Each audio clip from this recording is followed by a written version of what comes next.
యెషయా గ్రంథము 59వ అధ్యాయము 1 నుంచి 2 వరకు. రక్షింపనేరక యుండునట్లు యెహోవా హస్తము కురుచ కాలేదు, వినక నేరకు యుండునట్లు ఆయన చెవులు మందము కాలేదు. మీ దోషములు మీకును మీ దేవునికిని అడ్డముగా వచ్చెను, మీ పాపములు ఆయన ముఖమును మీకు మరుగుపరచెను గనుక ఆయన ఆలకింపకున్నాడు. The Lord is saying here, రక్షింపనేరక యుండునట్లు యెహోవా హస్తము కురచ కాలేదు అంటే ఆయన చేతు చిన్నది కాదు నిన్ను రక్షించకుండా ఉండటానికి. ఆయన చెవులు మందము కాలేదు, మీ దోషములు మీకును అడ్డముగా వచ్చాను అంటే ఆయన చెవులేమి దొడ్డు కాలేదు. నువ్వు ఎంత తప్పు చేసినా ఆయన చెవులు దొడ్డుగా అయిపోతాయేమో, నేను చేసిన పాపాలకి ఆయన చెవులు పగిలిపోతాయేమో, నేను చెప్పే పాపాలు ఆయన వినకుండా నన్ను తీర్పు తీర్చేస్తాడేమో అని అనుకుంటున్న బిడ్డలకి దేవుడు అంటున్నాడు, నువ్వు ఎన్ని పాపాలు చేసినా నువ్వు అవి చెప్తే వినకుండా ఉండటానికి నా చెవులు మందం కాలేదు బిడ్డ. నువ్వు నాకు దూరంగా వెళ్ళిపోతున్నావు, నువ్వు పారిపోతున్నావు, నువ్వు తప్పు చేసావని నువ్వు తెలుసుకుని నువ్వు పారిపోతున్నావు. ఇంకేమని రాస్తుంటుందంటే, మీ దోషములను మీకును మీ దేవునికి అడ్డముగా వచ్చాను. ఈ వాక్యం ఎంత నెగటివ్గా జనాలు ప్రీచ్ చేసేసారంటే, నువ్వు పాపాలు చేసావు కదా అది గోడగా దేవుడికి అడ్డుగా ఉన్నాయి, నువ్వు పాపాలు చేసేసావు కదా అది గోడగా దేవుడికి అడ్డంగా ఉన్నాయి, దేవుడు నీ ప్రార్థన వినడు, అడ్డుగా వచ్చేసాయి. చాలా పాపాలు చేసావు, గోడ కట్టేసుకున్నాడు దేవుడు, అందుకే వినపడట్లా దేవుడికి. అలాగే చదివిన వాళ్ళకి అలాగే అర్థమవుతుంది కూడా, ఎందుకంటే దేవుడిని మత సంబంధంగా చూసే వాళ్ళకి అట్లాగే అర్థమవుతుంది. దాని రియల్ అర్థం ఏంటో మర్మం అని చెప్పండి పక్కన వాడుతాం. మర్మము, మీ దోషములు మీకును మీ దేవునికి అడ్డముగా. తెలుగులో న్యాయం చేయటం 1% కూడా చేయట్లేదు. ఇంగ్లీష్లో అందరికి ఇంగ్లీష్ వచ్చాయి ఇక్కడ, ఇంగ్లీష్ బైబిల్స్ ఓకే. ఇంగ్లీష్లో ఒకసారి can you display that? Wonderful. Your iniquities have separated you from God. ఎక్కడున్నది? ఎస్, సెకండ్ వర్స్, యెషయా గ్రంథము 59 2వ అధ్యాయము. Your iniquities have separated you from God. God from you అని రాయలేదు, యూ ఫ్రమ్ గాడ్ అని రాసింది. దేవుడి నుంచి నిన్ను వేరు చేయలేదని, వేరు చేసిందని రాయలేదు, నువ్వు దేవుడి నుంచి వేరు చేసుకున్నావు అని రాసింది. హల్లెలూయా. It separated you from God. తప్పు చేసి నువ్వు పారిపోతున్నావంట. ఆదాము అవ్వ తప్పు చేసి దేవుడు పారిపోయాడా? ఆదాము అవ్వ పారిపోయారా?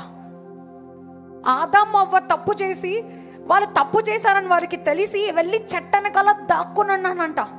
వాళ్ళు వెళ్ళి చెట్టనకాల దాక్కున్నప్పుడు యేసు ప్రభు వారు, తండ్రి కుమార పరిశుద్ధాత్ముడు ఏకముగా ఉన్న యెహోవా దేవుడు ఆదాము వైపుకు నడుస్తూ, ఆదామా ఎక్కడున్నావు?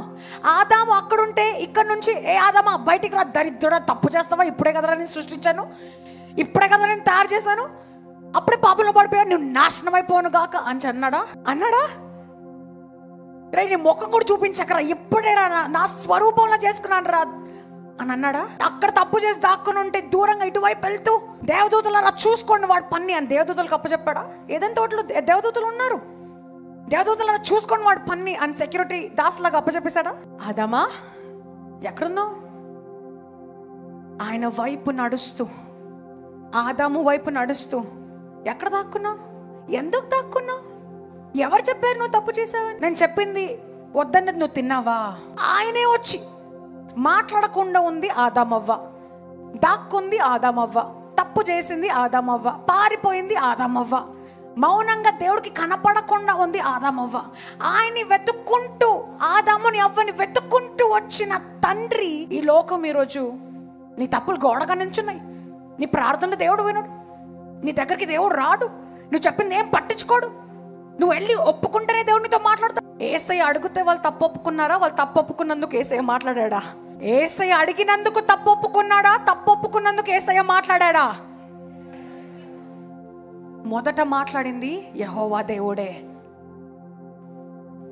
అందుకే ఇంగ్లీష్లో అంటది, your iniquities have separated you from God. నీ దోషములు నిన్ను దేవుడి నుంచి దూరపరచాయి. నువ్వు చేసుకున్నావు, నువ్వు పారిపోతున్నావు, నువ్వు దూరం అయిపోయావు. ఆయన రావటానికి ఆయనకి ఏం అభ్యంతరం లేదు, ఆయన సృష్టించుకున్న సృష్టికర్త. నేను చెప్తున్నాను కదండి, నాకు 2 పిల్లలు ఉన్నారు. చిన్నప్పటి నుంచి, దానికి 3 సంవత్సరాలు వచ్చినప్పటి నుంచి ఆరికి, లూయికి దాదాపుగా 2.5 సంవత్సరాలు, ఆ టైంలో నుంచి అంత చిన్నగా ఉన్నప్పటి నుంచి నేను ఏదో వద్దని నేర్పించినది ఏదైనా వాళ్ళు చేశారనుకో, వాళ్ళు వెంటనే పాక్కుంటూ వెళ్ళి కర్టెన్ వెనకాల దాక్కునేవాళ్ళు. పాక్కుంటూ, మాటలు కూడా రాని సమయంలో పాక్కుంటూ వెళ్ళి కర్టెన్ వెనకాల దాక్కునేవారు. ఇప్పటికీ కూడా ఏదైనా తప్పు చేశానని ఇప్పుడు ఆరి చాలా నోటిగా అయిపోయింది. నేను చెప్పాను కదా లాస్ట్ 2 weeks ago, పెన్నులు స్కెచ్లను అడుగుతుంది. కొనిచ్చిన వెంటనే నేను చర్చ్కి ఇలా వెళ్ళి ఇంటికి వచ్చేసరికి పెన్నులన్నీ తీసుకొని గోడలో మొత్తం రాసేస్తుంది.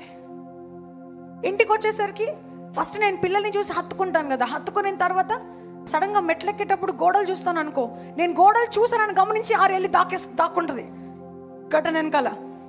ఓమో మమ్మీ చూసిందిరా బాబు అని. నేనే వెళ్ళి ఆరి మళ్ళీ చేసావా, ఎందుకు చేసావు అని నేనే వెళ్ళి దాన్ని మళ్ళీ కర్టెన్ నుంచి బయటకు తీసుకొని వచ్చి, అలా చెయ్యకమ్మా నెక్స్ట్ టైం, గోడలు పాడైపోతాయమ్మా, చెయ్యకమ్మా నెక్స్ట్ టైం అని కూర్చోబెట్టి చెప్తాను. తల్లిగా నేనే దాన్ని తృణీకరించకుండా గోడలు పాడిపోతాయని బాధ కాకుండా నా బిడ్డ క్రమశిక్షణలో రావాలని నాకే అంత ఓర్పుతో ప్రేమించాలని అనిపిస్తే, నిన్ను సృష్టించిన సృష్టికర్త నువ్వు చేసిన తప్పులకి మనం పారిపోతున్నాం. ఈరోజు దేవుడు మీతో మాట్లాడుతున్నాడు. సంగమా, ఏ తప్పు చేసినా ఫస్ట్ సంఘానికి రా.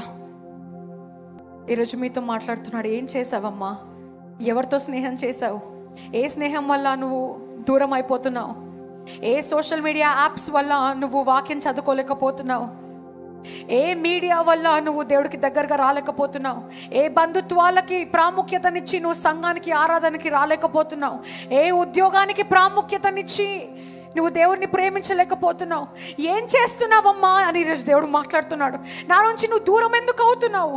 నేను నీకు దగ్గరగా అవ్వాలని, నీకు దగ్గరగా సన్నిధిని యెషూవా హౌస్ని నిలబెడితే, వాక్యము దగ్గరగా ఉండాలని బైబిల్ నీ చేతిలో నీ ఇంట్లో పెడితే, అంతకన్నా దగ్గరగా నీ సెల్ ఫోన్లో ఒక యాప్ ద్వారా నీకు ఇస్తే, నువ్వు చదవలేకపోతున్నావా? నువ్వు వాక్యం చదవలేకపోతున్నావా? ప్రార్థన చేసుకోలేకపోతున్నావా? ఉదయకాలం అలాం పెట్టుకొని ఉద్యోగానికి ఇంటర్వ్యూకి వెళ్ళే నువ్వు ప్రార్థన చేయడానికి సిద్ధపడుతున్నావా? అలసిపోతున్నానని కంప్లైంట్స్ చెప్తున్నావా? దేనికి ప్రాముఖ్యతనిస్తున్నావు? ఏం చేస్తున్నావు అని దేవుడు మాట్లాడుతున్నాడు. ఎంతమంది ఈరోజు దేవుడు నాతోనే మాట్లాడుతున్నాడు అని అనిపిస్తుంది? Rise your hand. God is talking to you. దేవుడు నీతో మాట్లాడుతున్నాడు. God is speaking.